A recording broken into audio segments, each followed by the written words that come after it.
Welcome, welcome. It is Erica Edwards here with tonight's live. I have a special guest all the way from Trinidad. His name is RenWar, and interestingly enough, I met him today. So this morning I was doing some work and a Facebook Live popped up on my feed. And I said, the title was very interesting, and the title was, Women, Who Should You Feed First, Your Man or Your Children? So of course the title was really good. And I decided to tune in and I started to listen. And there was a lady here, a local lady here, speaking to this gentleman from Trinidad. So they had an exchange going back and forth. So let me bring him on so that we can have the discussion. I don't have to do this broken telephone. Just give me a minute while I link him in. These things aren't completely smooth yet, but you know, we're going to get there. We're going to get to the point where one day I come on and it's just all ready in there, but I'm my own tech right now. And my computer crashed, guys, so that's why we're running late. So I'm just getting RenWar to join here on this page, and I will share it out to my personal page where there are lots and lots of you that I know are waiting for this conversation. So let us begin. I think we're going to share this out. Wait, hold on. So guys, this part is annoying and it actually annoys me when I have to watch other people do this. But if we want you all to participate, I got to make sure that it's out there, right? So we're going to share this to the public. I'm going to share now public, and that should be, this has been shared to my timeline. So let's just see if you guys can see me. And RenWar, if you're watching, I just need you to request, hold on, let me just actually make sure that, okay, it's on. So you can request to join if you'd like, which I'd like to see you in a minute. So all you have to do is request to join and make sure that your camera is sideways, because apparently if it is vertical and not horizontal, it won't allow you to join. So I'm just checking to see if you guys can see it on my Erica Edwards page. And I just need RenWar to join us. So today we are talking about gender roles. Gender roles. This, oh, I see him here, so let's just see what he says. So am I. Okay, but you have to join. Request to join live. Hey, Robert. Request to join the live. Yeah, there should be a button that somewhere on the live, yeah, that, and if you're viewing RenWar, it will show me that you're viewing it. So you just have to either start watching it or press the request button. But yeah, you're just going to join me that way so that we can talk about who does a woman feed first. And that was the question. That was what started that very, what's the word shall I use? Very animated exchange between RenWar and Tamara. And that was the question is, or maybe perhaps he made that statement saying that a woman should feed her man, or I would assume at this point her husband, before she feeds the children. And waiting for him to come on so that we can expand on that a bit. I'd like to know the logistics behind that. I know he spoke about some hormonal things, and like I said, for me, I want to hear what people have to say, and I want to understanding is what it is, and not listening to respond, but listening really to understand someone else's point of view. Oh, I see that you're watching, so let's see if I can just bring you on. Here we go. Add. Bring you on camera. Yeah. He should be joining us in just a second, all the way from Trinidad. There you are. Hello, hello. Hi. Good night, sir. Nice to speak to you directly in person. This is our first time speaking, I guess you could say, except for by messenger. So I am very grateful that you so graciously accepted my very spontaneous invitation to join me on Facebook tonight. So thank you. You're welcome. Are you hearing me? Yes, I can hear you perfectly. I can see you perfectly as well. So first of all, let's start with the beginning. Who are you? Who are you? What do you do? So, and I'm saying it right? RenWar? Yeah, my name is RenWar, and I'm called RenWar by my peers and childhood friends and stuff. So I just went with that. So I go by RenWar Speaks on Instagram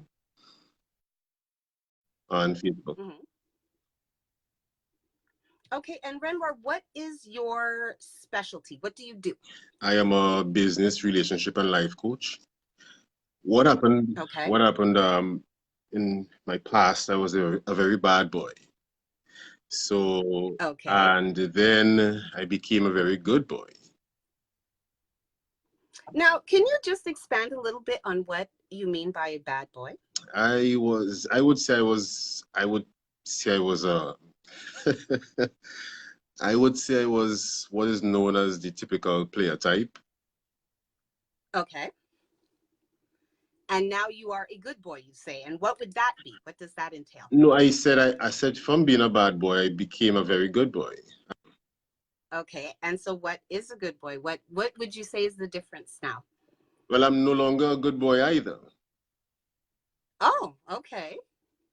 And so what are you now? I'm somewhere very smack in the middle. Smack in the middle. And is that what you're working towards, being that good man? Uh, just like in life, everything needs balance, and it was a very painful lessons on both sides to be able to understand that balance is what is needed, both in life and in relationships. Okay. Okay. So through some experiences that have opened your eyes, often when we get burned, we become wiser. And this has kind of changed your trajectory, Yes. right? I'm reading that right. Okay. So how I met Renoir was this morning. I was going through Facebook. There was a live going on, and the title was Women, Who Do You Feed First, Your Man or Your Kids? And I mean, it's a great title. So, of course, I tuned in. And there was a rather enthusiastic exchange between Renoir and the host. And as I said, that's what the question was. So I would like to start there. The title of this video, I titled it Gender Roles and Relationships. And that whole bringing of the food is part of that whole stereotypical gender role. So and now I don't know exactly how your exchange started with her, but from what I understood, there was a thread and there was some comments and there was some back and forth. So what is your stance on that particular topic, or what was your statement about women and food and service and men and children in order? I'd like it in your own words. Well, first of all, finally, someone is actually allowing me to speak. So I appreciate the fact that you actually allowing me to speak and explain. So I was summoned this morning to, I guess, would be defend myself. My thing is never to. I'm very careful with my words because I realize how sensitive people are with things I don't say and make an assumption. So my position is not to defend men or women. Okay. Yes, I'm a man, but my peers would tell you I would defend women equally. So I posted over the weekend as I would normally do because different people go through different things. And so I would try to post something on different dimensions to sort of educate people. And you'll always get some people who agree and disagree, and that is okay with me. So what I Mm-hmm. posted was in one of maybe thousands of posts that caught Tamara's eye would have been that a husband should be fed first. And Okay. I'm always amazed whenever I speak how many people are of the opinion that their opinion actually matters. And I would use matter because everyone is entitled to have an opinion, but Okay. to actually voice your opinion or put it in practice in life against someone else's life is very dangerous. What is expected is that someone would have some degree of experience that is supported by information and knowledge. So whenever I say something like that, for example, we tend to see a lot of, mainly to start with, the only people who would respond negatively would be women. And I'm amazed because what you tend to hear a lot is that times has changed. It's a modern world, it's a modern society, it's archaic, it's primitive, etc. But we live in a world where women are still wearing white wedding dresses without understanding why they like white wedding dresses, where the concept came from. Women still want men to kneel to propose, which also they don't have a clue why, where it came from. And so my point in saying all of that is, whenever I see things like that, I actually research it. So I know exactly where those things come from. Um, but Okay. but women, so we hold on to some stuff that would be around for decades. But then we say, okay, some stuff doesn't matter. But there are most of the women out there still want men to open doors for them. And you hear a lot of women say chivalry is dead. So then why is it expected? For example, why is a man still, if it's archaic and we are talking something that is prehistoric and primitive, then Right. why should a man take out a woman to dinner and pay for it in this day and age? If both parties are working, when you go out, both parties like each other, you pay half the bill and I pay half the bill and let's go home. But those things aren't forced. Those things aren't primitive. Women still want those things. So the point I'm making is the reason women still want those things is because women's brain are still wired the same way it has always been wired. And men's brain are still wired the same way. Now, I did not say, and that's why I'm very careful when I post things. I did not say that a woman can't feed her children before her husband. I said a Okay. man should be fed first. Now, if a man decides as the head of a home, and this is something that must matter, it must matter because the same way a man being the head of the home matters to him, a woman being the homemaker or the manager of the home or the lady of the house, or however you want to phrase it, has a lot of weight. And so she wants to have that title. She doesn't want to lead a house. And it's something I was saying this morning. A woman does not want to lead, and she didn't decide to lead. In the absence of men leading, women will automatically lead. They're wired that way. And so that was the discussion. The discussion was basically that because of what happens in a man and his hormones and his structure and his testosterone and what he needs from his partner, in that hierarchy that happens in every organization, and a marriage and a partnership is also one, he needs something from a woman and women need something from him as well. So that is the reason I'm saying that must happen. Now, he can say to her, no, feed my children first. Now, him saying that, what that does, it doesn't affect him at all. In fact, it actually raises his testosterone level because he's the leader of the house. He made a decision and he's supported by his wife and he feels that he has done something good for his family. And so he's okay with that. But when you don't give him the opportunity to decide, even if in his mind he's saying that nothing is wrong because he wasn't asked, we don't understand subconsciously that brain subconsciously is still working. And it's almost like an enemy that is watching what is going on the surface. And when we do stuff that is we are consciously aware of, the subconscious brain takes note.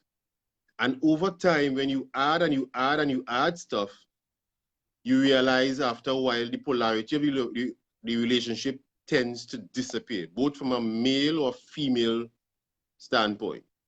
And that is where it gets dangerous. And so now in society, you have a lot of relationships where two people are very much in love, but there's no passion. If they have sex twice a month, it's a lot. The woman gets overweight, the man gets overweight because of cortisol. Estrogen is off, testosterone is replaced, testosterone is off, estrogen is replaced. And it's just chaos. And little things like those are what are the main causes of stuff like that. Okay. So like I said, I'm not here. I'm not listening so that I can respond, although I am taking notes so that I can. We're having a conversation, right? And I want to understand your point of view. And that's another thing that, I want to put out to people is that understanding someone's point of view, listening to someone's point of view, agreeing with someone's point of view, liking somebody, these are all different things. Okay. They don't all have to go together. So I can understand you and completely disagree. I get where you're coming from, but I don't agree. Or I can have a disagreement with a friend and we still remain friends. It's just that after a while, we're just going to agree to disagree. So really what I'm here is I want to understand where this is coming from, because I'll be very honest with you, Ren, that if you back up a few years, I would have saw that comment or read that comment and I would have lost it. I would have gone in for it. But through time and understanding and practice, I've learned that everybody has something to teach me. And different perspectives is what gives you a worldview. So that's why as soon as I saw this exchange, I'm like, okay, I need to speak to this man because I really want to understand where this is coming from. So you correct me if I'm wrong. From what I'm gathering from what you're saying is that the reason you're saying that a woman should serve her man food first is that it kind of reinforces roles and it reinforces his position as head of the household. And in that exchange, in that reinforcement, like I said, stop me if I'm summarizing wrong what you're saying. And in that exchange, it has biological reactions, it has chemical reactions, and these reinforce for both parties, and this reinforces the role. Am I getting this right? Yes. Yes. Okay. So what I would say, and I mean, the ladies that are watching, the gentlemen that are watching, please, say your piece, say what you have to say. I really want this to be an exchange of ideas and dialogue and so forth. Night, Lisa. So now, as you were saying this, you were saying that usually it's the women who are disagreeing. It's usually the women are saying, it's modern times and we don't flex like that and ray. Interestingly enough, when I brought this up to a few gentlemen friends of mine, they also disagreed. They also said, you know what? Well, it depends. Now, I'm going to state my personal opinion on this topic of who do you feed first. I think it depends on the household. I think that people have to do what works for their family and for them. I think that's something that's really important for us as men and women and men and women trying to be in relationships is that we have to work in our strengths. For a very long time, because of societal pressure and outside pressures, we've had to adhere to, like you said, gender roles, right? So you're a woman, you must like to cook. And if you're a man, you must like to build things. Everybody's different. So, I mean, I'm of Caribbean descent and I know a lot of, it's funny because with Caribbean men, I find that it's one or the other. Either they cook everything or they cook nothing. that's really where it falls. Either a Caribbean man can cook every and anything or he cooks nothing. And another association that I made with that is that oftentimes the men that complain the loudest of women not doing certain duties in the house are the men who cannot cook. Not that they don't want to, but they can't or have not been taught. I believe, my opinion is that if in your household that's what works, you start a relationship with someone and you make it known this is how you'd like your household to run. And I think that's a problem that we have, Ren, nowadays, is that people, they get together, they fall in love, and it's like all, roses and lollipops, but they don't discuss logistics, basic stuff like that. Like, how do we run this household? Who's going to cook? Who's doing laundry? Who's doing this? Who's doing that? And he might walk in with the assumption, well, you do all household duties and I'll earn everything. But then she comes in and it's like, well, I have an engineering degree and I don't like to cook. And that's, I think, where a lot of the problems begin, is that you don't even start your relationship with someone who has the same idea as you. For me, in terms of the service and the family and who you serve first, what I like best for family dinners is honestly to put all the food on the table, big service bowls. We all sit down and we eat together. That's what I Can like. I say something? Because I've been in a... Can I say something? Oh, absolutely. I'm agreeing with you, but there's context to Mm-hmm. what you say. There must be. Because if you leave it to be loose like that, it's problem, it's chaos. For example, you have 75% of the women are asking in a relationship, 70 to 75% of divorce are requested by women, right? Now, when Okay. you look at the middle upper class and the upper class, divorce rate has not increased. Divorce has increased in the middle lower and lower class or the working class, right? And the reason I'm saying that Mm-hmm. is there's a knowledge and a cultural norm disparity that is happening there. So when you say, for example, that okay, let me just step back a bit. If a woman is in a house and they agree, let's say they actually agree that I'm not going to clean and I'm not going to cook and wash. We can afford a maid, for example, right? Okay. Um, Mm-hmm. this woman is a working woman as well. The minute Mm-hmm. she leaves home and she faces that traffic, like I'm talking about the first minute. This is why there are much more aggressive female drivers than male drivers. She is stressed. Her testosterone level starts to raise. Then she's heading into an organization that is ruled and designed for men, and she's facing men where she feels that she's already again being opposed and kept down. Then she's going back home in traffic driving again. So her testosterone levels are peaking because she went in an organization and she was making a lot of decisions and she's stressed. Her estrogen levels are very low and there is no oxytocin or very low oxytocin levels as well. Now, these are all hormones I'm calling that a woman needs at different peaking points, and progesterone is another one at a month because she has a cycle. She has a 4-phase cycle, right? In a month, in 28 days. Now, these are not things that people are actually considering, and these things actually affect a woman, especially black women, and that is why we have so much disease happening with black women. Like I'm talking about breast cancer and uh, fibroids and these things. Now, when she goes home, no matter her husband, no matter how good or bad the relationship is, let's just say she has the best husband. He comes home from work as well. So he must have his cave time because he has to disconnect from his work and driving before he can interact with her. He cannot just walk in that house and interact with her. It's going to be chaos over time. That's another issue by itself. But my real point is, let's just suppose we take that point and they decide that she's not going to cook, clean, and wash.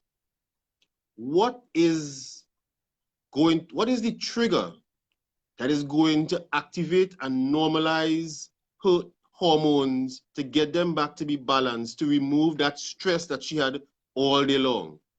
What is going to be used to fix that problem? A foot massage, a conversation, a glass of wine. There are lots of things I could think of. I don't think that, and I mean, I don't know if that's your implication that cooking and cleaning and washing rebalances our hormone levels. I can tell you definitely, as I've been a woman for several decades now, that most women find it far more stressful to stay home with their children than they find to go out into the working world. There's much research done on it. You can do a poll. I'm in several moms groups and we all get a good laugh of it out of the memes, but most women will tell you it is easier to get up in the morning, go to work, be an adult with other adults, get an actual break. You get a 15-minute break, you get a lunch break, you get to eat your food, you get to have adult conversations. You actually get time. So a lot of women will tell you that um, it's not even often, sadly, it's not a matter of preference. The way the world is now, and especially here in North America, families require two incomes, or somebody has to be a very high income earner. One of the things that you said about there's more aggressive, there are more women with road rage. That could be because there's simply more women drivers. There are more female drivers than there are male drivers in the world now.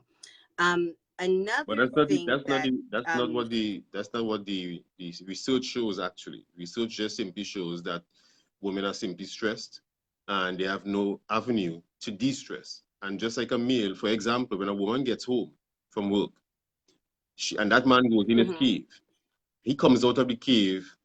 What happens is that going into his cave allows his testosterone to rebuild.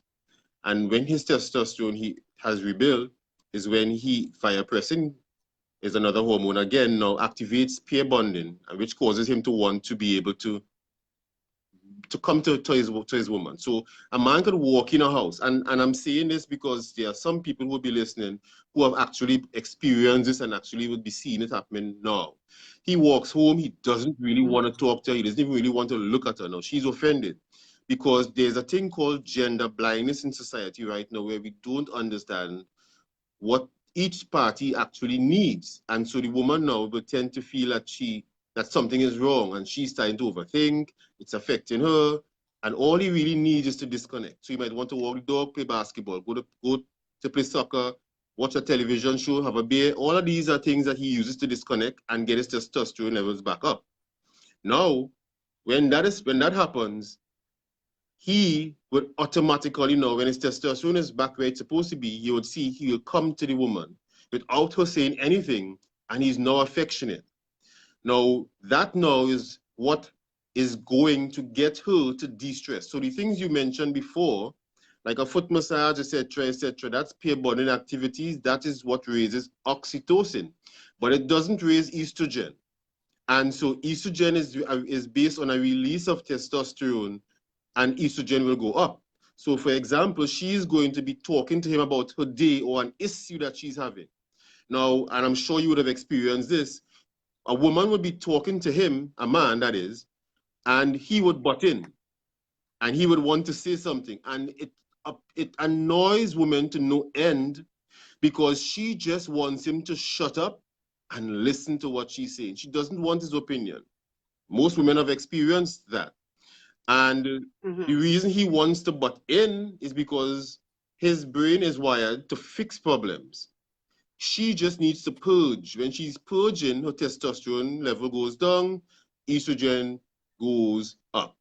You see? And so that is what she actually needs in a pair bonding situation. And it also depends on the time of the month. So when parents are talking about, for instance, women are saying that uh, it's more stressful for a babe to be taking care of babies and whatever. Do the research and see what their health issues are, and you would see that most of these women aren't the ones who are having the diseases. They are the ones who are stressed, but what is lacking in the relationship is peer bonding. When the husband comes home, she wants that peer bonding from him. And so that may not be as it's supposed to be. So there are other factors that is actually causing their stress. It's not actually the children. And so when you see marriages end, like 75% of marriages end because of a woman not being happy. Most times, when you actually ask, why are you seeking a divorce? Women say, I'm not happy. But when you do the research deeper, you realize that women had to take a huge part of the responsibility for not taking care of themselves and making themselves actually happy. Instead, they built resentment towards their partners because that's the closest person to them. Okay, so let me get in now because we're going back and forth here. Um, I think that one of the things that I'm trying to clarify is you're saying what will rebalance her hormones, and so you're saying that it's the peer bonding, it's talking to the husband that will do that. You talk about men coming in from work and wanting to decompress, right? Just as when a woman comes home from work, she wants to decompress too. I've had to train my children when I come in the door and I'm taking off my shoes, please don't jump on my head. Tell me hi, I'll tell you hi, but give me 2 minutes. Let me actually take my stuff off before you start handing me stuff and telling me stuff and telling me stuff. Now, so anybody coming in from a long day, even students, even children, and this is something parents often don't acknowledge, they come home, they're coming from the outside world. Our home is supposed to be our oasis, male, female, child, old. That is the place where you're secure and you rejuvenate, and people want that when they come in.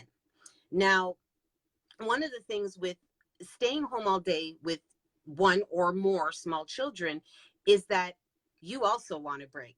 And this is something I've seen more than once, where the husband comes back from work and the wife is like, finally here. And she wants to just hand them the child because I've been with them all day and all night. And I now need a minute to, but he's like, well, I just came home from work, so I need a minute.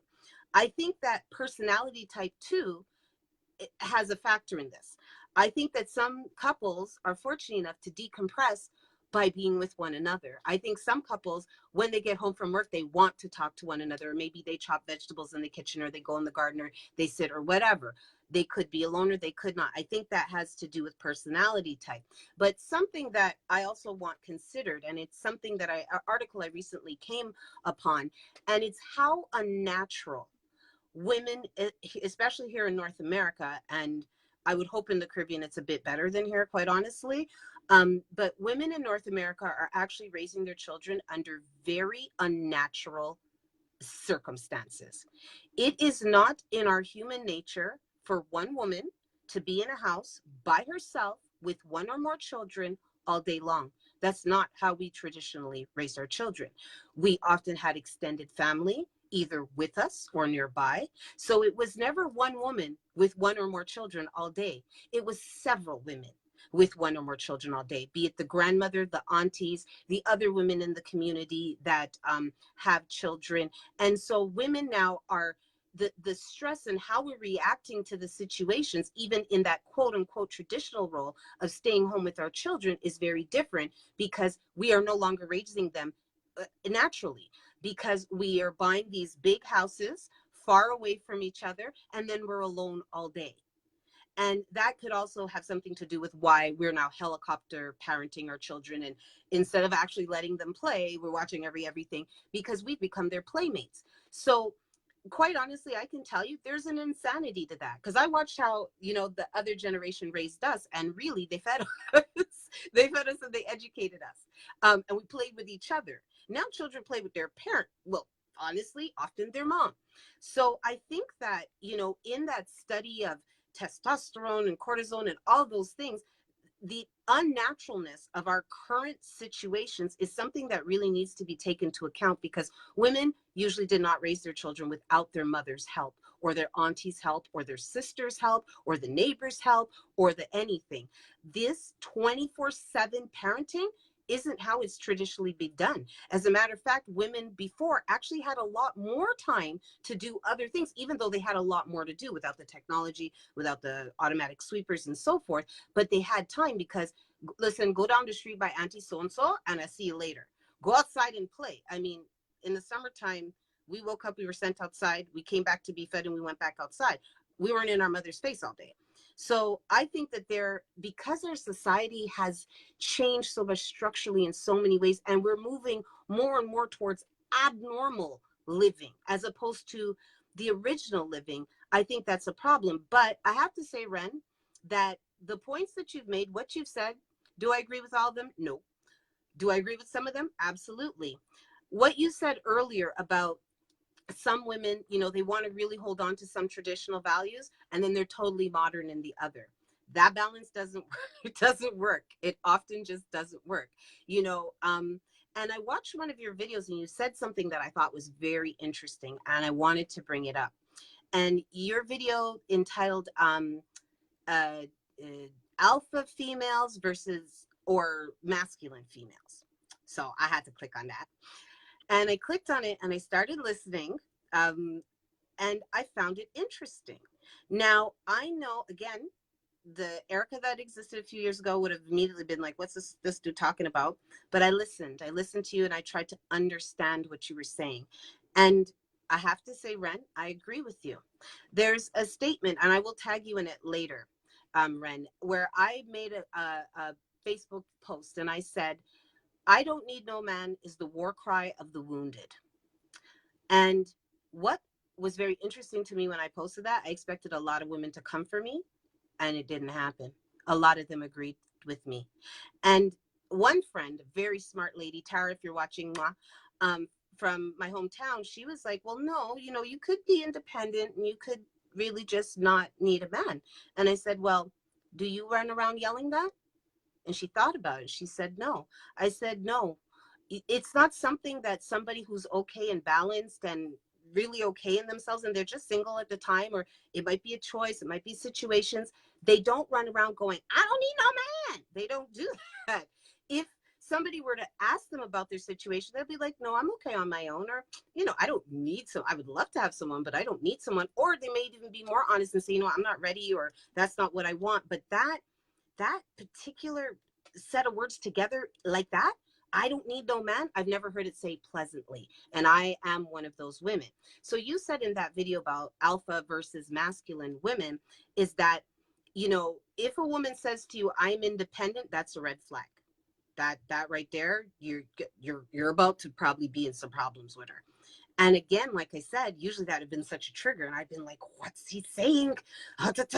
Yes, I'm independent. But then I realized that, no, actually, that's not something that you just randomly say unless you have something to prove or you're trying to show someone. Because as I've said, I've had a lot of discussions with men on Facebook about, not liking independent women. And I've always found that very offensive because I am somebody who takes care of myself. Now, do I want to all the time? The answer is no. And that's a piece of honesty for you. I don't want to always take care of myself. I really don't. I'm very glad I'm capable of doing it, but I don't want to do it all the time. I really believe that when somebody says that, I'm independent, unless you find a woman in she mother house, in her husband's house, or on Skid Row, you must be independent. If you go to her apartment or her house or her condo and she has a job and she's a career person, you are obviously able to take care of yourself. And interdependence is really important, and codependence is terrible.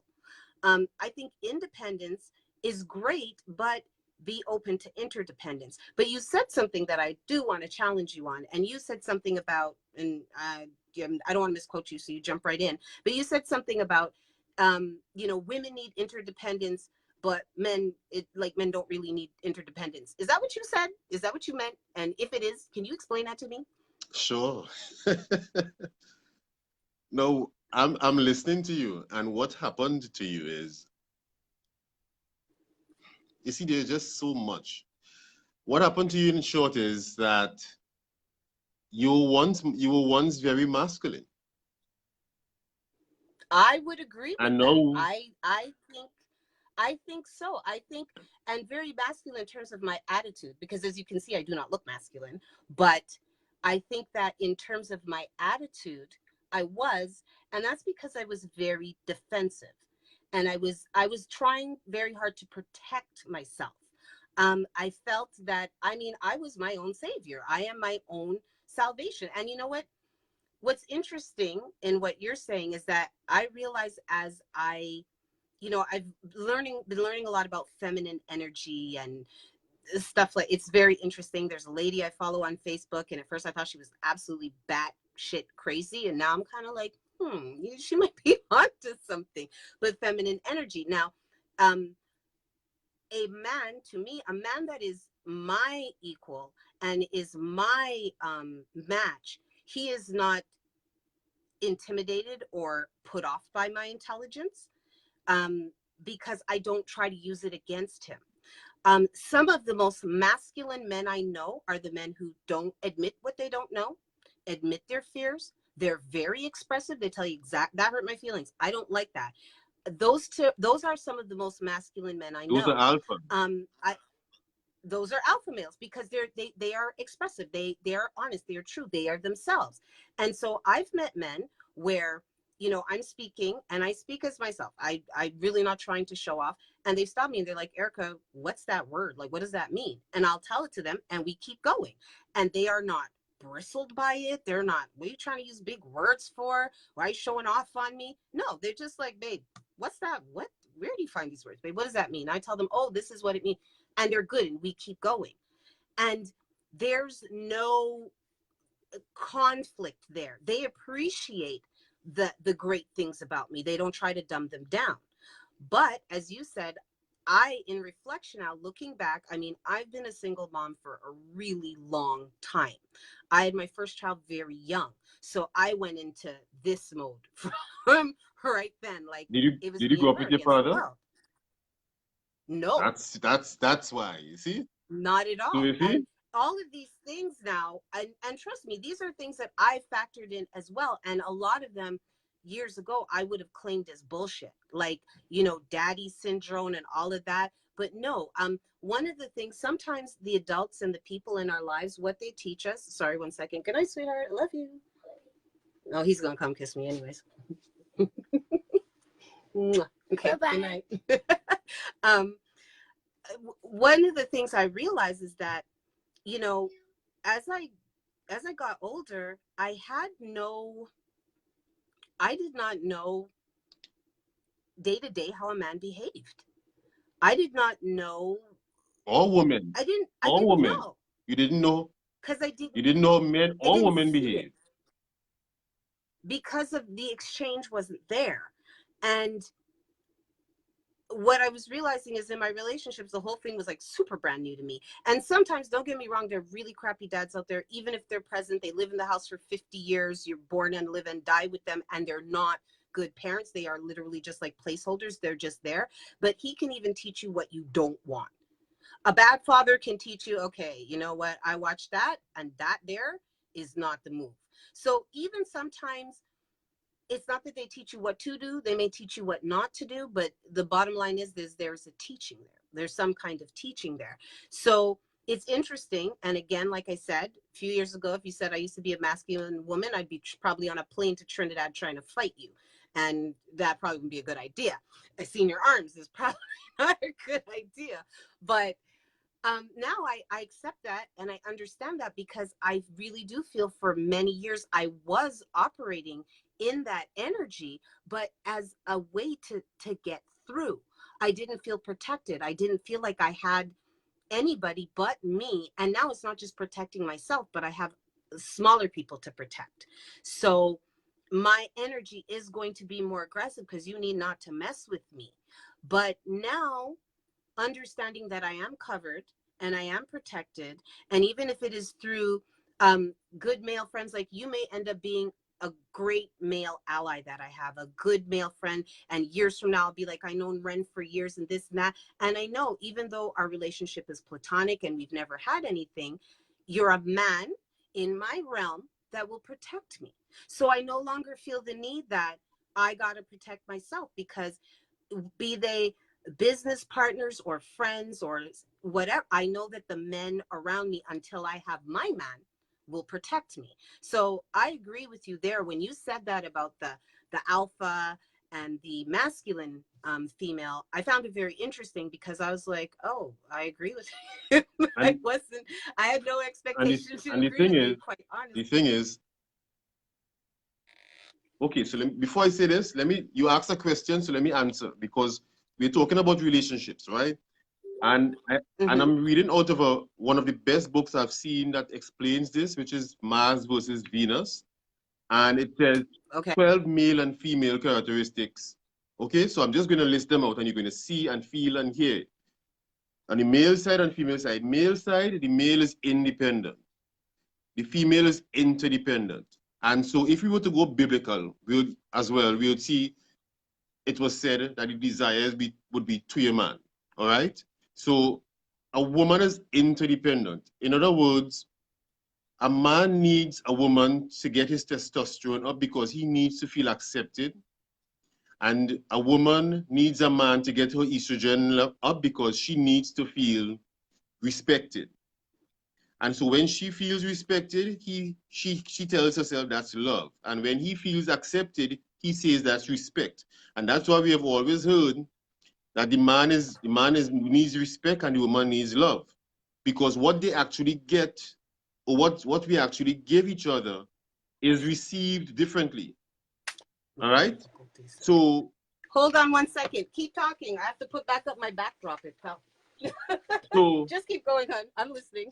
So the second thing is, the male is detached, the female is emotional. And if to prove that point, you would see When men get angry, what do? They almost switch off. And what the woman does, she starts to cry and she actually starts to do more. Okay, wait. Can I come in? Sure. Or do you have to finish the thought? Sure, go ahead. Okay, but how much of that is socialization?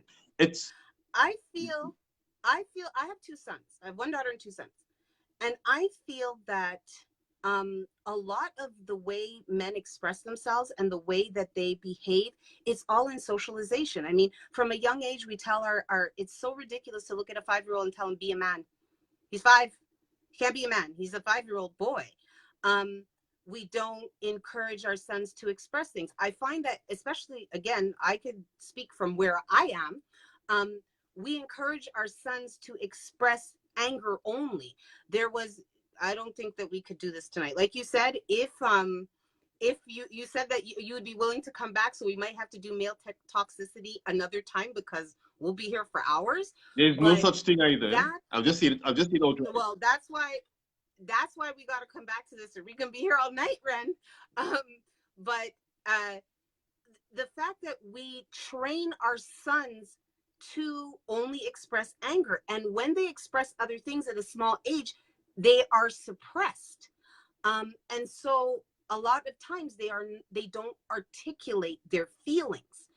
And I think that is a societal thing, because like I told you before, as a woman who considers herself and regards herself as an alpha female, I look at males. The males I see as alpha males, they're very secure with themselves and they're expressive emotionally. The men that are the most angry, the ones that are least expressive, the ones that are always beating their chest going, I'm a man, are the most afraid of everything, including themselves. Those are beta males. Just like you said, an independent woman doesn't need to tell you she's independent. A manly man will never tell you he's a manly man. That will never come out of his mouth because his actions speak. But he can speak. I feel that being emotionally repressed is part of being childish. That's not manly, not being able to express yourself. And to look at it as that, it is kind of backwards. So our sons get so many mixed messages. Another thing, and you and I really are going to have to talk about that. But just take a pin, because I need to respond to what you said before. The problem is not either suppression or anger. We don't teach children, both male and female, emotional intelligence. That is what is actually needed, emotional intelligence. That would allow a man to, you see, firstly, a man is supposed to be able to penetrate his woman and the world. In other words, a man is almost never supposed to get angry. Whatever comes his way, he's supposed to be able to face it, feel it, and use it as energy. And he's supposed to basically be in control of his emotions. So in other words, he can feel angry, he can be angry, but it doesn't mean that he has to express that anger outward. So he can simply say, I'm not happy with that, and walk away. That's angry, and that's controlled anger. She knows how angry he is. She's not going to tell him anything. She's going to leave him for now. He's not going to hit her, and it's calm. But he's angry and he walks away.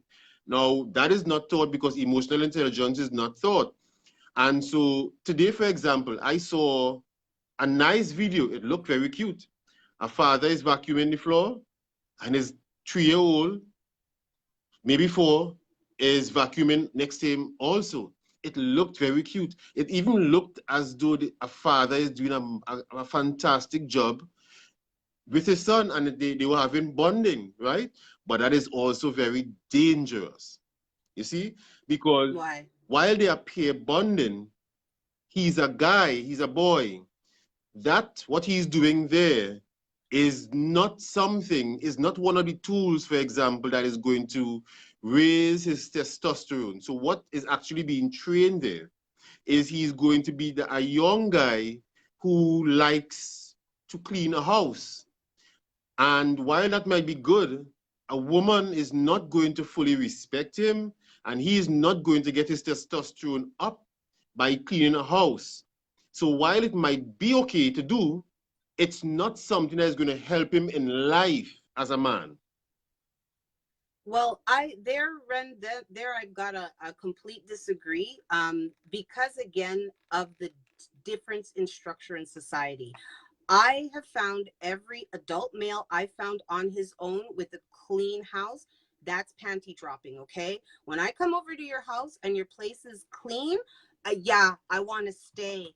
I think you're awesome. It's very, very attractive to me. And ladies, you know what? You can do your likes or whatever, but I know for me as an adult woman, when I meet an adult man and his place is clean and it's neat and he's particular, I like But it's that. not the same Because thing. if you're particular with your home and how you have it, we should be able to take care of ourselves. And why I say that I feel that that is no longer suited. Again, we live longer because of extended education now. Childhood seems to now last until flipping 30. It's no longer like in my mom's generation where everybody was married by the time they were 22, 23 years old. People are still in school at 22, 23. Here in Toronto, where I live, it is now actually very, very normal and very accepted to be at home at 35 because houses cost $750,000 here. Ain't nobody moving out and going nowhere. So people are waiting longer and longer to get married. And I'm sorry, but if you're a 34-year-old male, keeping your house like your 17-year-old boy ain't cute.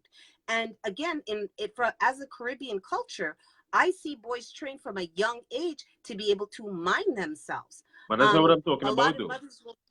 You see that But what do you? the point you're making there is like So then, what you what I said this morning. When a person is mm-hmm. single, it's different from in a relationship. So if a woman is taking out the garbage or the trash when she's single, it doesn't affect her because she understands it's for survival.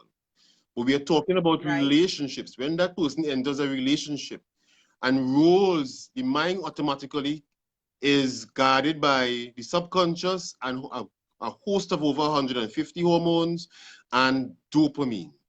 When dopamine kicks in and two people are actually understanding that we are in a relationship, the mind goes into a different phase.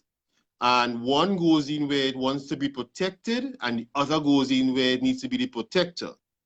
So I'm saying that when he enters the relationship, if he's being trained to do that and be a house cleaner, he's not going to have a problem with it as an adult. And when he becomes an adult, it's not going to be something that's going to be helping him as a man. Because what is happening is in this world that you just said, people are taking longer to get married. What is actually happening is men are changing. If you go on YouTube right now, and I said that I think this morning or yesterday in a video, 80% of the viewers or 79% of the viewership of YouTube are males. And just go and look at how many MGTOW or how many red pill coaches are online and look at the amount of followers that they actually have.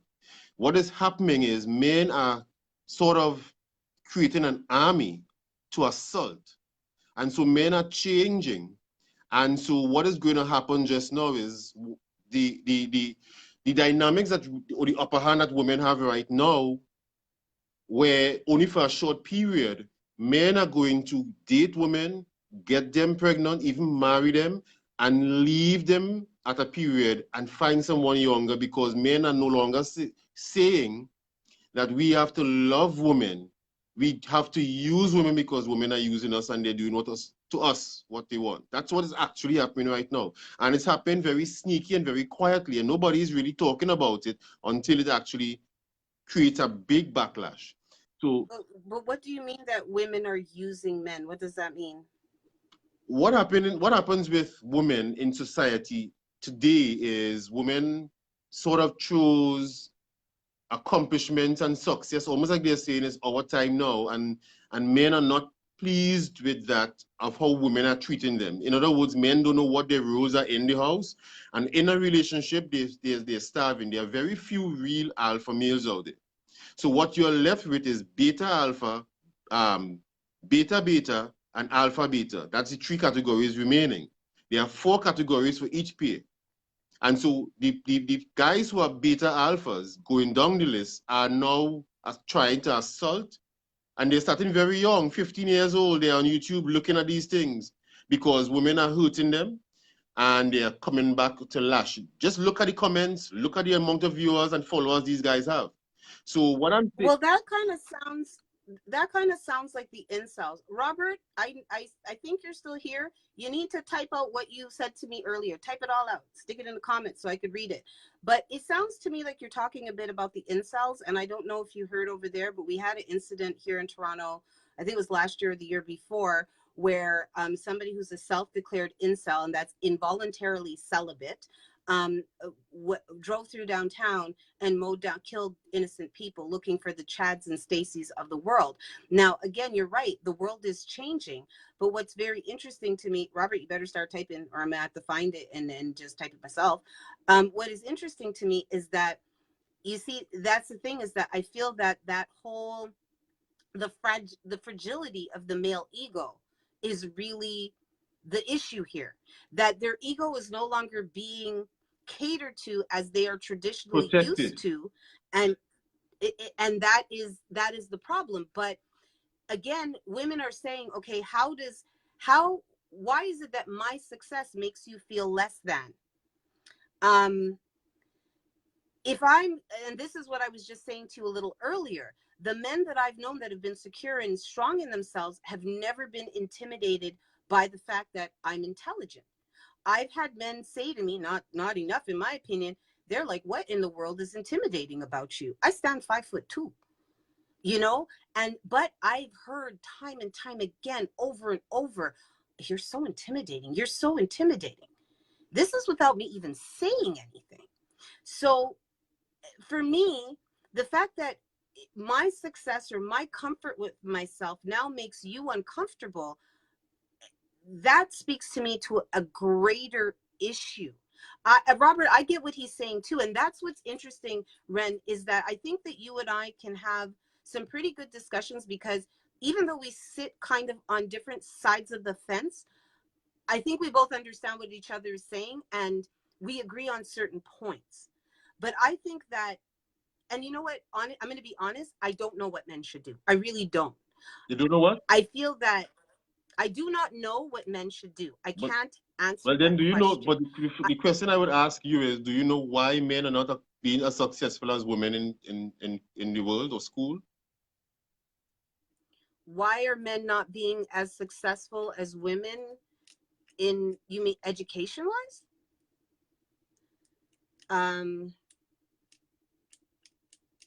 Good, and that's the point. It must start there. And the reason is, just like when I just asked you, because based on what you said, I was able to ascertain that you didn't grow up with your father. And because you give all the signals. And so it's a very similar situation. We tend to forget that in most of these societies, and it's a very deeper thing. It's based on agreeableness and disagreeableness, which I was hinting at earlier with you. Men without a father will never be as successful as a woman without a father. When a woman doesn't have a father, she embodies that masculine type role and goes out there to protect herself, because she feels she's grown up in a world where men are not going to protect her because she was left unprotected, and she goes with a drive, right? A guy without a father is the total opposite. And that's why equality, in my mind, is not sameness, but is accepting and appreciating the differences as complementaries.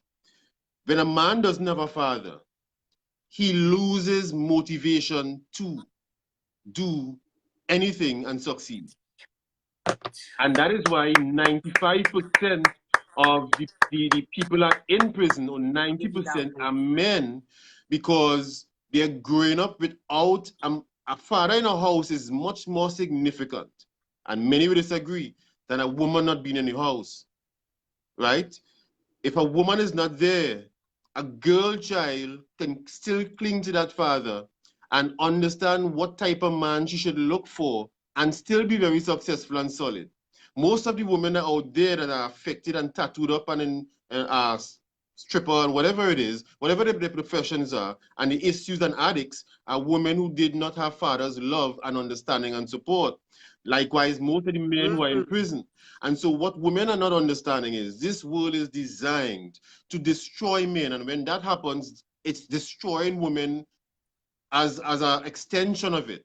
And so women's role must change to be now to protect men, because we it's like we see world, the media, the prison system, the education system, the legal system, you name it, in every single angle. And then when men are now have all of these things, even the food that we are eating is designed to drop men's testosterone. And when you take all of that and you come now and you add women attacking men and saying that you're nothing, you're good for nothing, you're just like your father, you better wasn't with you, it creates the most disturbing and deadly beast alive, and it's a man without a purpose. And that is why I'm saying women are, when a woman is a masculine woman or saying that she's an independent woman, she is actually a weak woman.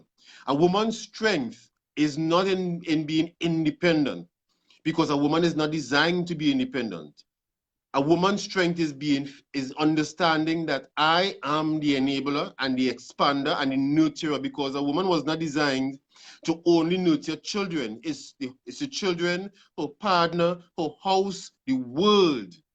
And until she understands and embodies that without me, this all is going to cave in, because men are being attacked at every corner.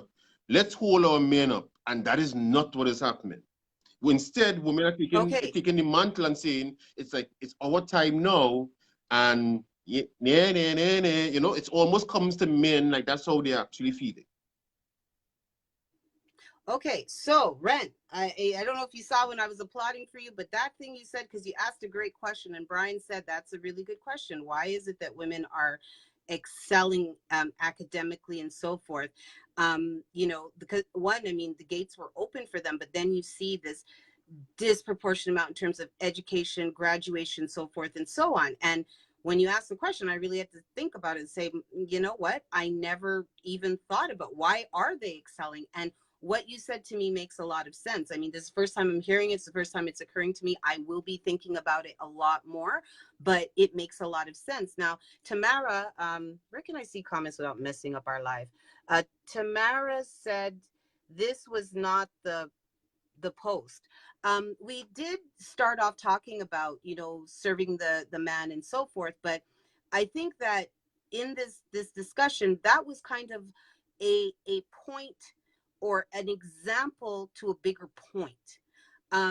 Now, whether or not we agree on that point, that's a different thing. And Ren and I have already decided we will agree to disagree, because for me, ideally in my house, I would want like almost like that buffet style dinner where I bring all the stuff to the table and we have spoons and we sit down and we eat. I used to serve, and what happened is, can I have juice? Can I have ketchup? Can I have this? Can I have that? And then by the time I went to sit down, everybody was done. My food was cold. I was like, I don't like this. I feel like a servant. Every household runs differently, but what I wanted to know and understand was the concept behind it. Like, what is it you're trying to say? What do you mean that giving the man the plate and the test? What are you talking about, Ren? That's what I got from your video, Tamara, where I'm sitting there, I'm like, what's this man talking about? I wanted to understand the greater point. And I'm not going to I could sit here and argue with him about the food from now until the cows come home, because I don't agree with it. But I'm understanding the bigger point he's trying to make. Do I agree with all of his points? No. Do I agree with some of them? Oh, yeah. I mean, you just said something to me that I'm now going to have to sit here and sit with, because, yeah, why are women excelling at a bigger rate? And I agree with you that, you know, that's something that's undermined. And like I mentioned to, I sent you the flyer, and here's a shameless plug for the show tomorrow. But tomorrow I have on a young man, and what our topic is gun violence and the fatherless. And he wants to make that connection for us. Why there's so many shootings. And if you notice, a lot of these kids and these boys in the roads shooting up, they got no dads. And the girls that are in gangs, because I've met some girls that have told me, listen, I ran Jane and Finch. I ran the guns. I was her. She ain't got no dad either. I can promise you that. So you're absolutely right. And a lot of the comments here, I see Robert, I see Brian, Kevin, they're all saying, Yolanda, they're saying the black man is under attack. It's been very systematic. It's a very, very But also systematic the black thing. woman, because the black woman is the one who is getting the majority of the diseases out there because of the same way a black man has been attacked physically, health-wise, the black woman is also being attacked because her emotional stability is totally off. And so it's both parties are actually being attacked. If you look, for example, how many mothers are dying in childbirth, how many C-sections are being performed now opposed to in the past couple of years. Women are not as healthy, even to give, especially black women, to give birth anymore. And so these are all things that are not being looked at, and it's impacting on the black woman as well. And so what I want to say is, with regards to, for example, how you say you disagree with the food, taking out your mate's food first, okay. But what I would suggest you do, because telling a woman who, you have to understand when I like how you grew up being that masculine, your brain was designed with a lot of masculine traits in it. So it's like sort of removing pieces of your brain that you function with, that if it's not there anymore, it's going to leave you feeling sort of kind of unstable or lost. But what I suggest you do is try it and see how you feel when you actually try it. No, I gotta intervene there, because that's the other thing. And I've told this to some men, and you gotta actually see their faces when I tell them I'm actually very, very submissive, and they're like, "You, yes," but it's in reaction to something, right? If you do not, if my spirit, if my observation of you is not that of a leader, is not that of an alpha male, I'm not following you anywhere. It's just, I'm not. Because like you said, of that masculine thing. Now, if you took that away, maybe I'd follow any guy. Any dude will do, as long as he's a dude. But because of that extra added, there's something I'll follow. But I can tell you that when I am in a relationship, when I have a man, and this actually even goes to my male friends, there is extreme pleasure in bringing them a drink and a plate of food. And I'm an entertainer by my nature. I like when people are over and they're very comfortable. But for the men in my life that are, be it my cousin, my brother, my friend, whatever, I do take great pleasure in doing for them. I do. That is the honest truth. And there was a point where I wouldn't have admitted that, and I wouldn't have taken pleasure in admitting that. But it is a great joy, as like I said, especially when this is a man who gets things done, period, end of story. He gets things done. Whatever it is, it gets done. You thirsty, baby? You need more ice? You need a napkin? This and that? Like, they'll be surprised, because every time they turn for something, I have it there. He can't leave you. And and a man can't leave you. And that's why when women say all men cheat and whatever, all men don't cheat, all men don't leave all women. I saw that post of yours. And I've been meaning to go through. I'm gonna go through your page, and I'm coming all with men you don't with notes cheat. and stuff. I'll be like, do you know we're talking about this. Do you know, if you are in a gathering and you get up with all the food you're talking about, at buffet style, and you get up and you feed, you take out that man plate of food, just his, that's your man, and you take out that plate of food and you give it to him and you kiss him on his forehead or his cheek or whatever, do you know two things going to happen? Your estrogen and oxytocin is going to be spiking. His testosterone is peaking. He can't just wait. Everybody feels he good. Just can't wait to get home to get you. But you know what is more? You know, there's some woman sitting on that table that wants to take him from you because of what you just did for him. Because she can see that chemistry between you guys. You see, people don't understand. They get tired with society and everything has changed. There are some things that are still wired the same way. If you do that in public for your man to feel that, where is he going? When he goes out there and he sees that this woman outside there who is with this great physique and whatever, men are logical. He's going to say, you can look how you want. You see why I'm home? I good. Okay. Well, there I have to agree with you. I don't believe in having necessarily two faces in public and private.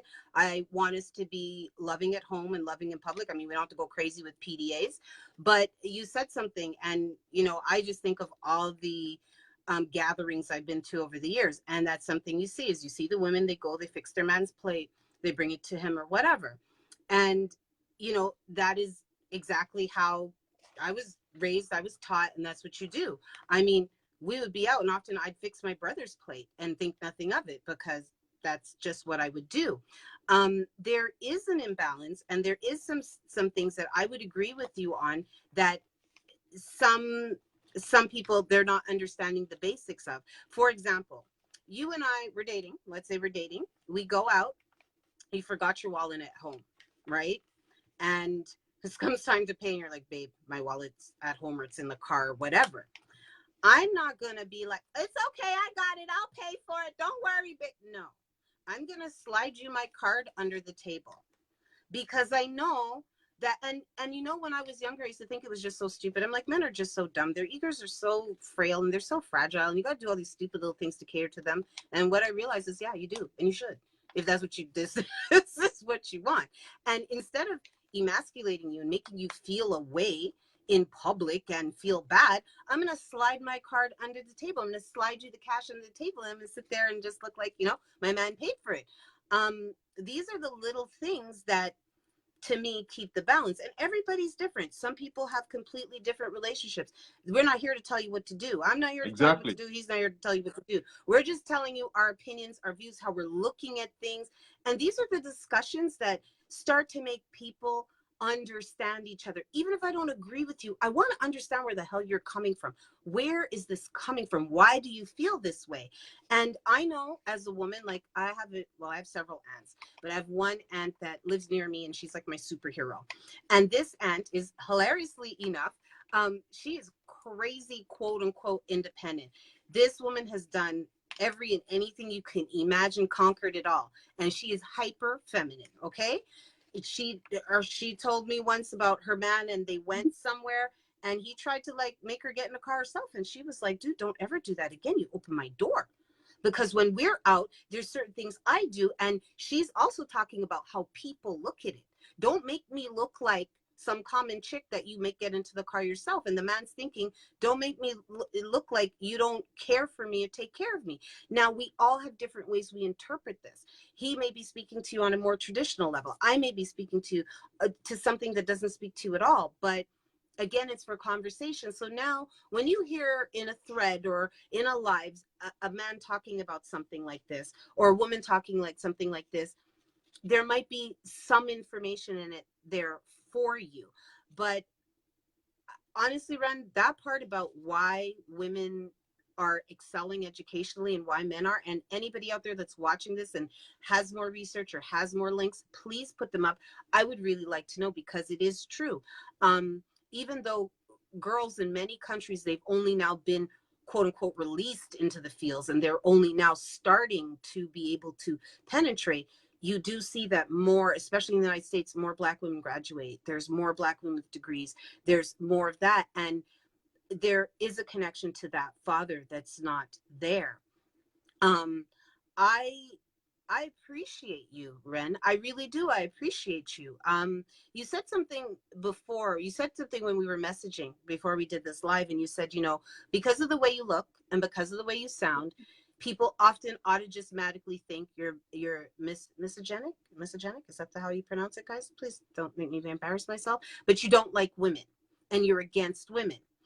And I found that very interesting because I experienced the same thing where men will often think before I say anything that I'm going to be against them.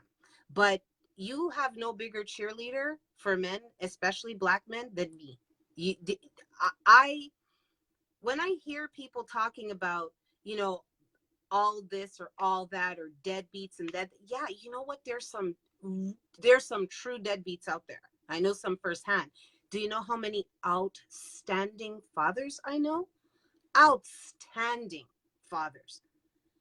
And you know what it is that what moves good is quiet, and the badness gets all the attention. But there are so many men in our community that are holding up more than their end of the bargain. So we really got to give it to them. And then the ones that aren't, there's so much damage and there's so many things to unpack, especially for our men.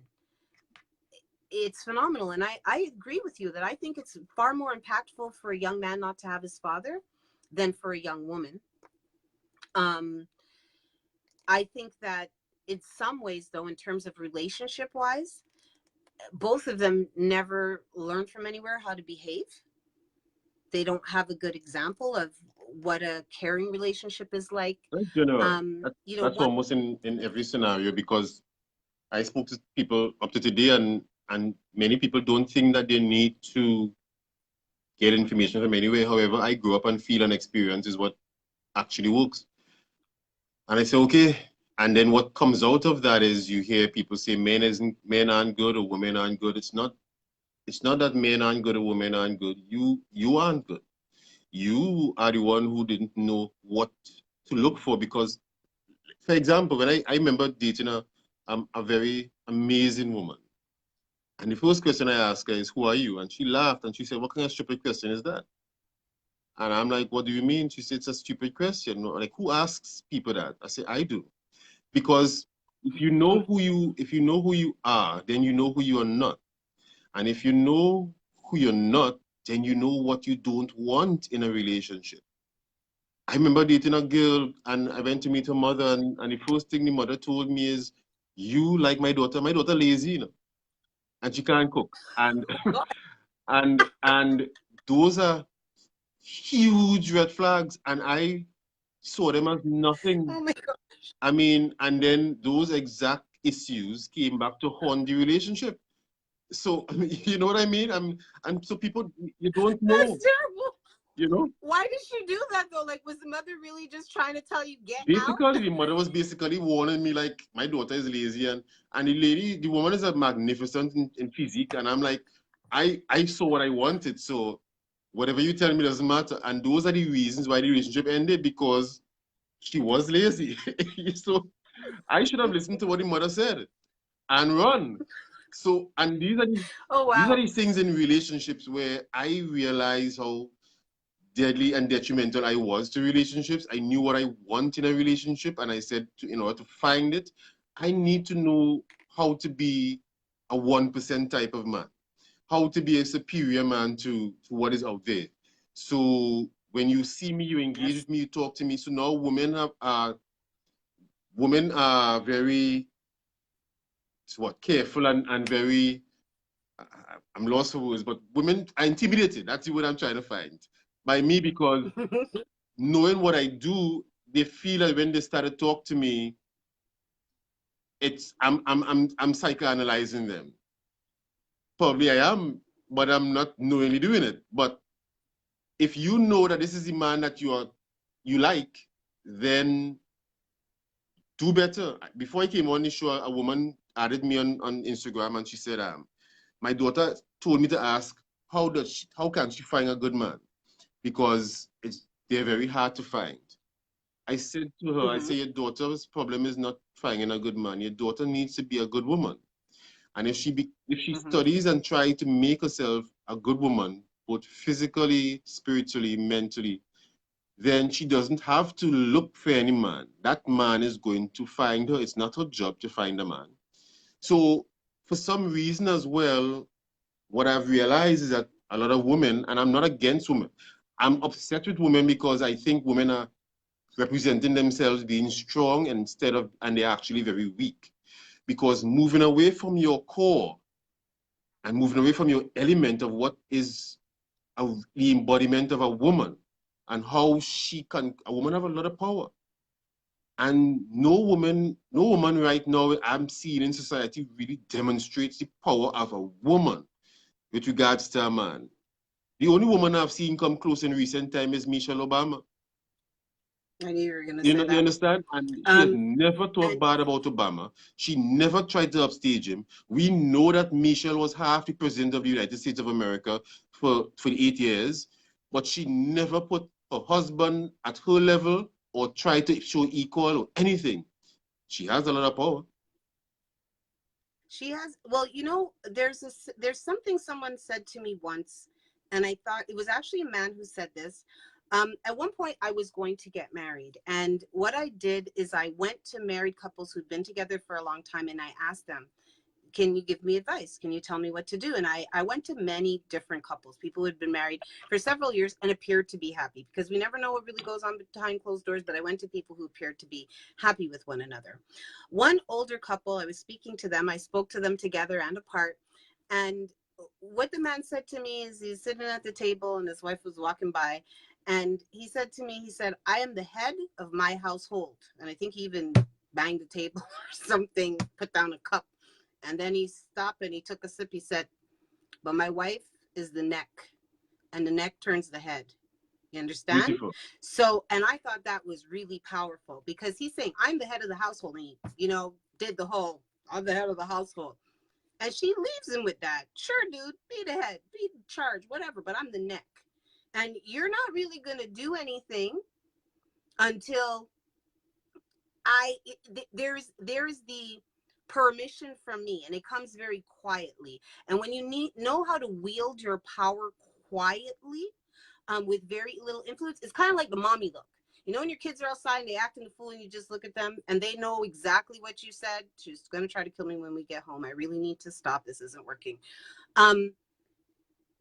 As a woman in a relationship, you have that as well. When you are respected, I mean, that there obviously has to be respect across the board. Everybody needs to know, but we often will get further with less noise. And again, this is not advice that I was open to or anything I accepted before. Actually, one of the people on the live, my friend Yolanda, she was one of those women who spoke to me about certain things. And I was kind of like, you know what?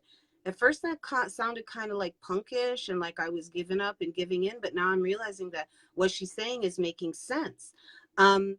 I said this earlier today to a friend. I was talking to her and I said, you know what? Erica's tired. Erica don't want to do everything on her own anymore. Help me.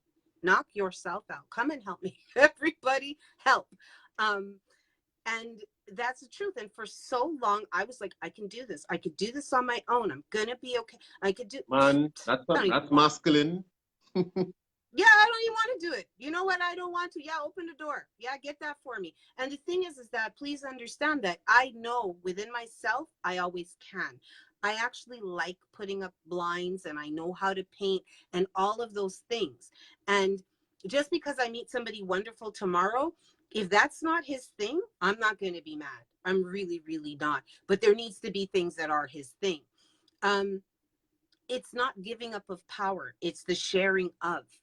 It's the purpose of a woman and the purpose of a man. A woman is a man's motivator. Men are trying out there to simply please women. And there's no other simple way to put it. And women are, okay, let me give you an example, if I may. Again, I dated a girl. She never had to ask for roses. I didn't care about holidays. I said, on any special day, she needs to be given a rose because she needs to know that she matters on any given day. No matter, right? And I would write letters because people don't write letters anymore. I would write a love notes and for her and whatever at different days. Before I started to do that, sex was amazing. I had more of an energy, more passion, etc. Once that started to happen, passion faded. What actually happened is, and it's crazy, every woman would say they want that, but it's a scientific fact that women are attracted to men whose feelings are unsure or unclear. As soon as a man indicates that I love you, I care for you, and I'm all in, and he does, women reject him. Now, there is no absolute. There are some 1%ers or some unique women that we call unicorns. But more and more, as sad as it is, and the stories I've heard from married couples and guys, it almost comes across as women don't love men, but they love how men make them feel. at the time. And so men are not trusting women with their hearts anymore. You see, because women are almost swallowing men whole, and women are supposed to be the motivators of men. That's why anytime a man realizes that he's needed and he needs to do something, so like the children you're talking about with the woman who when the husband comes home and she just wants to give it to him, no.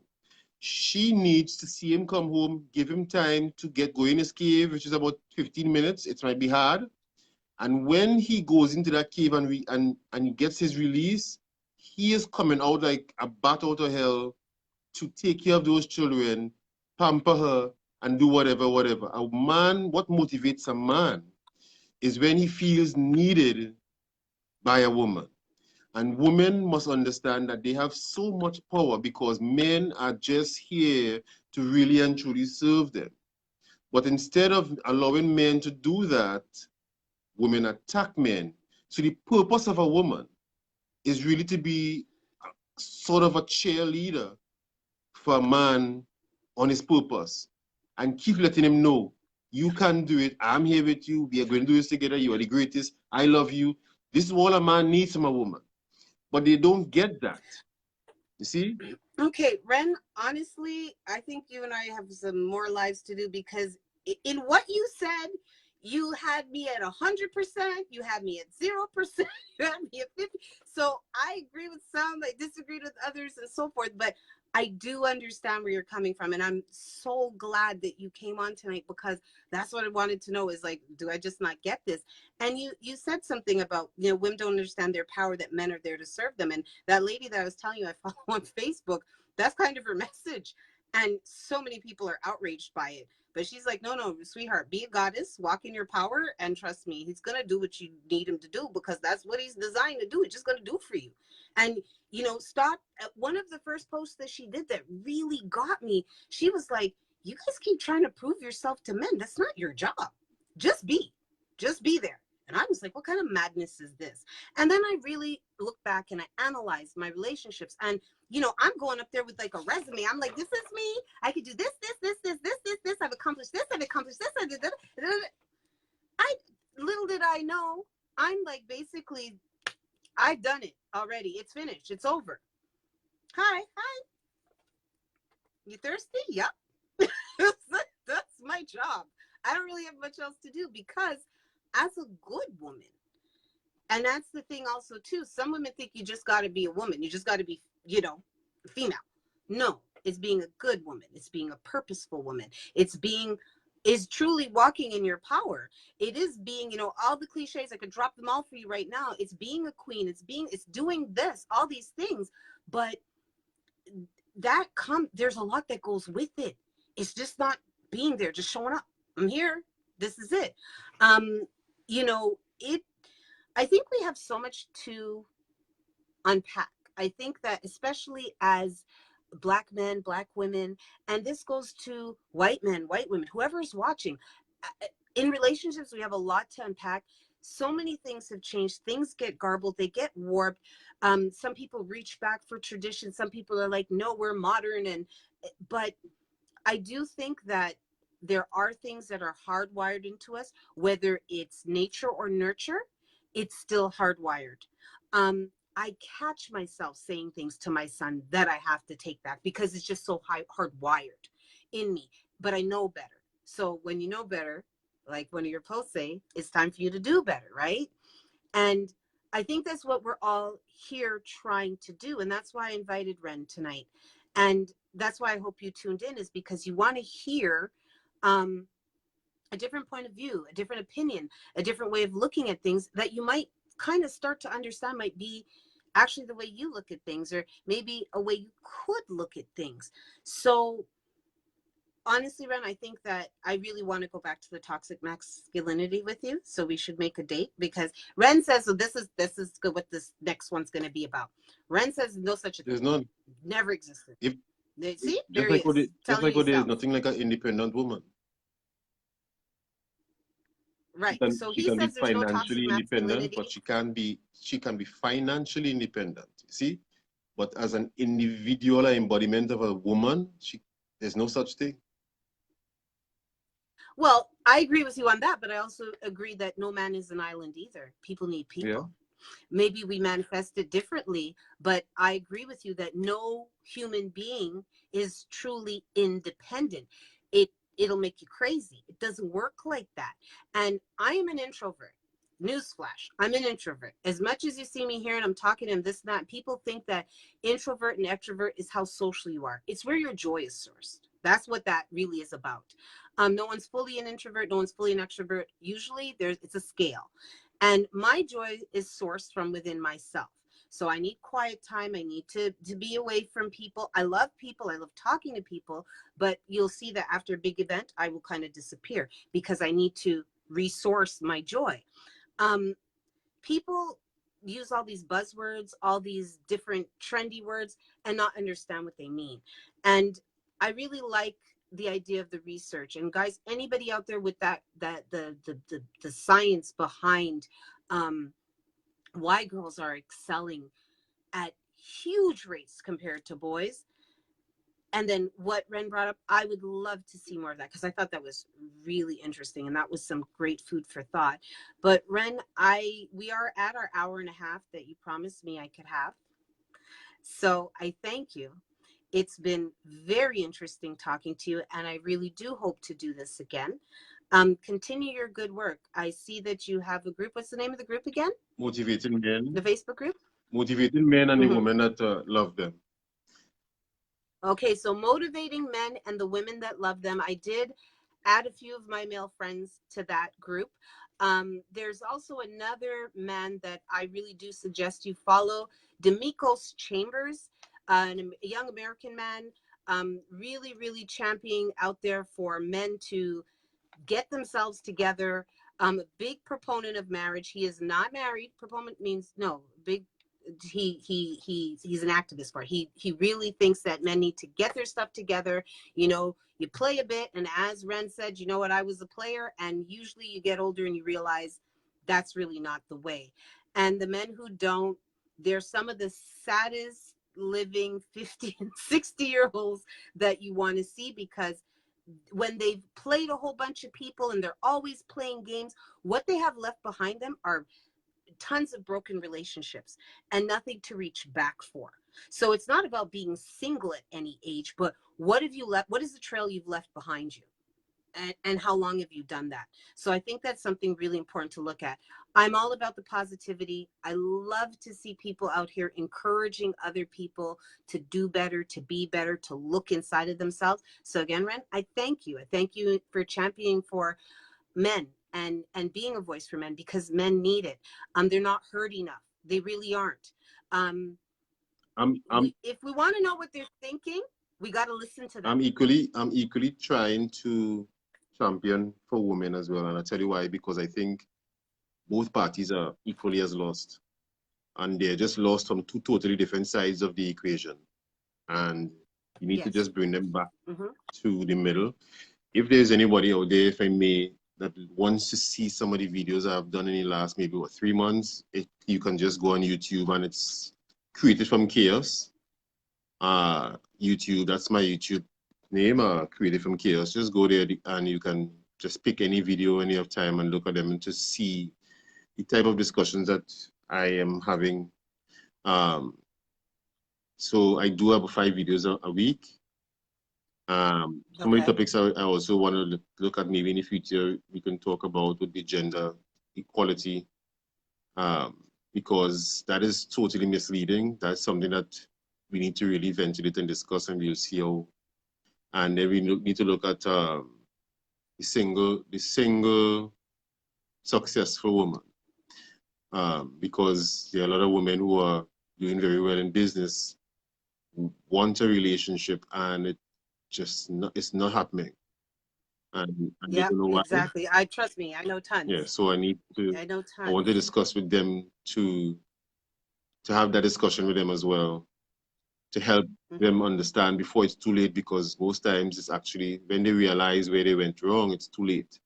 And they're not able to have kids, and they're at an age where men would not see them as marketable as they will be. There are very few women, and I'll just be direct and honest, that are able to be 40, 50 years and still have an energy that men can't resist. And those are the women who are really in their feminine and who takes care of their bodies. Like, if you look at Angela Bassett, you'd see how 20-year-old guys wish you could just have a night with her still. So even Michelle Obama, and so women who are, a man simply, it's simple. A man likes a woman who's in her feminine. He's not going anywhere if you are his woman. When he feels challenged, he's not going to stay. Well, challenged in the wrong way. Yeah. You know, there's challenged in the wrong sense.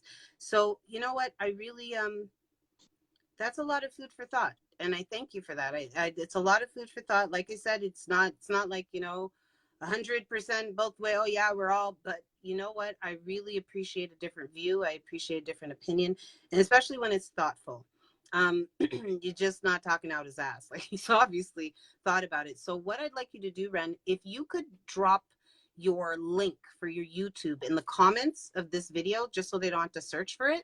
And if you can put a link for the group as well, so if they want to find it, they could find you easily. So in the comments of the video, you will see the link for the group and the link for the YouTube page. And yeah, this is awesome. I thank you so much. You see the power of social media.